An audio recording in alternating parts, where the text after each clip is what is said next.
And the worst part was, she refused to listen to anyone who approached her with concerns. Her attitude was, work smarter, not harder, and just make it happen. Sorry, retail doesn't work that way. Now this is where I come in. Now the revenge.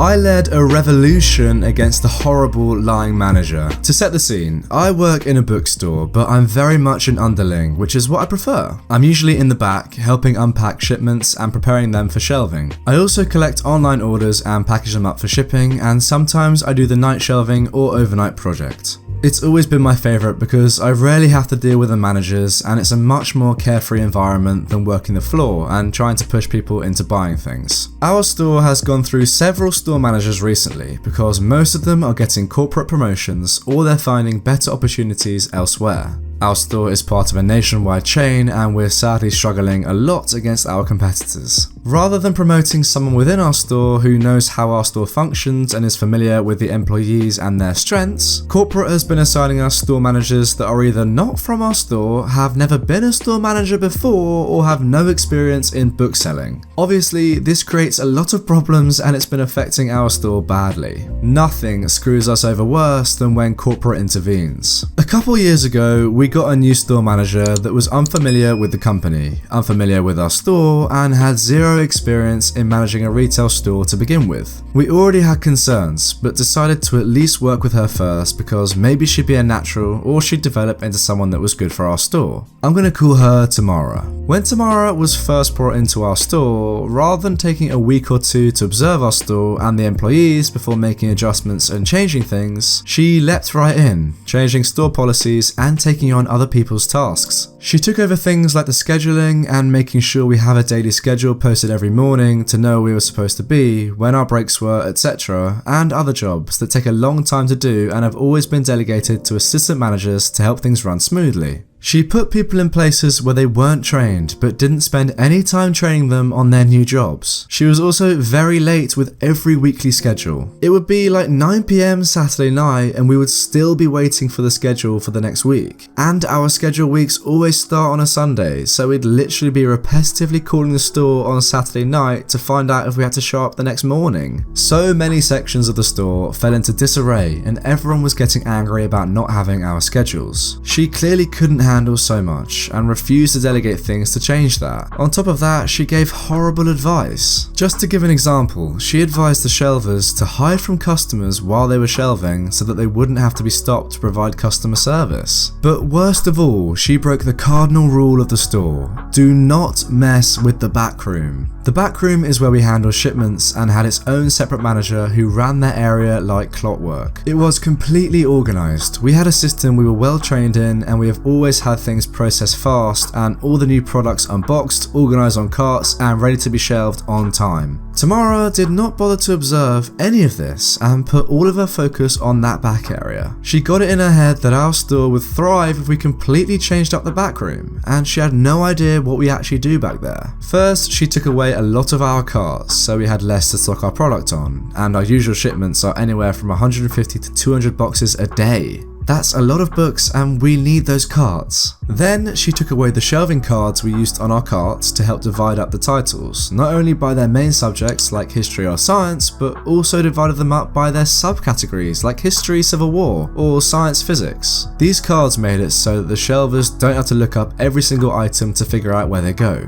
They can just grab them and shelve them, only having to worry about getting the authors' names in order alphabetically. So now we have overstuffed, disorganized carts and they're not getting shelved on time because the shelvers had to keep looking up where everything goes. We explained this to Tamara over and over again in every way we could think to explain it, but she refused to listen and shifted the blame onto us. She also told us that taking away the cards was corporate's idea, not hers, and that they were no longer a required item for the stores. We did our best to try to still get things organised, but we were being rushed so fast and had so many books to work with, there was no time to scan through every single item, or even organise them on the carts, and tried to remember where we put which subsection on each cart. I honestly felt horrible for the shelvers, and a lot of them threatened to, and did, quit. It made our job in the back room frustrating because we knew we were being forced to screw them over, and when things don't work well in the back, it hits the entire store. Less product is being shelved, workers are getting stressed trying to figure out where things go, morale could not have been worse. And the worst part was, she refused to listen to anyone who approached her with concerns. Her attitude was, work smarter, not harder, and just make it happen.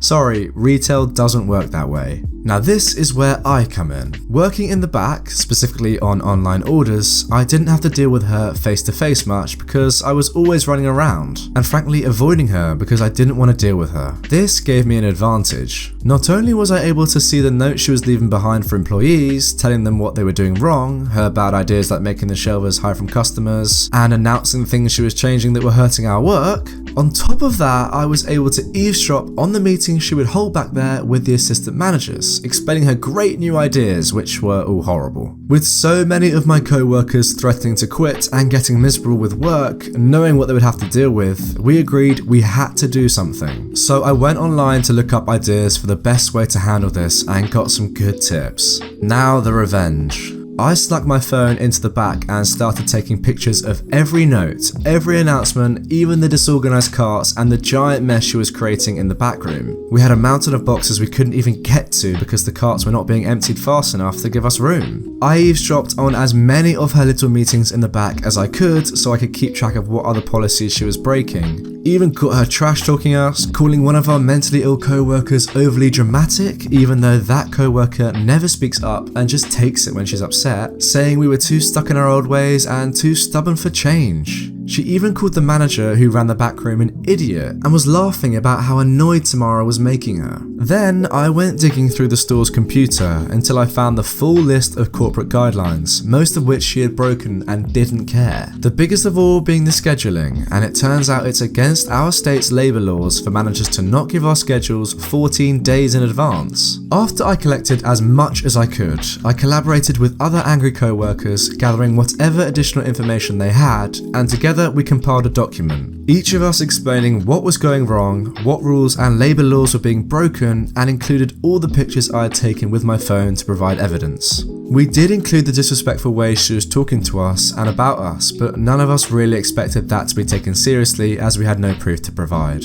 After we all looked it over and agreed we were satisfied with it, we emailed a copy to corporate, a copy to HR, and a copy to the regional manager, who had assigned Tamara to us in the first place. It only took 24 hours before the regional manager was called in and questioned about why on earth he kept Tamara employed with us, and how could he not know about all the crap she'd been doing. I would have given him some slack, but the truth was he had visited our store on a regular basis, seen the majority of this stuff, and did nothing since he was on the line for hiring her and he didn't want to look bad by admitting his mistake. Eventually, people from corporate showed up to speak with Tamara and the regional manager.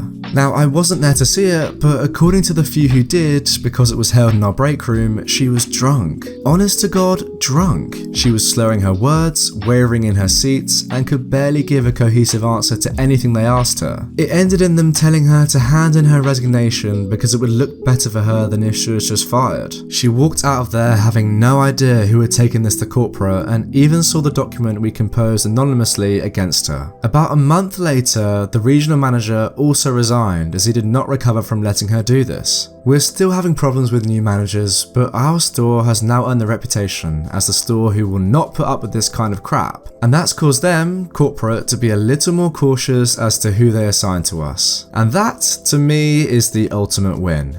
Never mess with the underlings. Well, what a fantastic story. The bravery of a small group of workers to stand up against not only their manager, their regional manager, but even corporate itself is quite astounding. I feel like the majority of people would have just sat back and let this happen and just been angry at how their employment is going, but this guy and his workers did something exceptional. It can be incredibly challenging to work in an environment where your manager is just a horrible person, but this is the best way to go about it. Fair play to OP on this one, they did an excellent job. Now, some of you may have seen the other day over on my community tab that I'm currently in the process of trying to improve my setup to make more and better quality videos for you guys. So for that reason, I'm going to invest in a brand new PC as soon as I can. However, I would also like to get a brand new microphone to improve the audio on my videos, but at this moment in time, I simply don't have the money to afford one. So for that reason, I have started a GoFundMe. Now, I'm not expecting anyone to donate, but if you have a bit of spare cash and you're a fan of the channel, this would be an excellent way to support me, and I would be hugely grateful for any donations.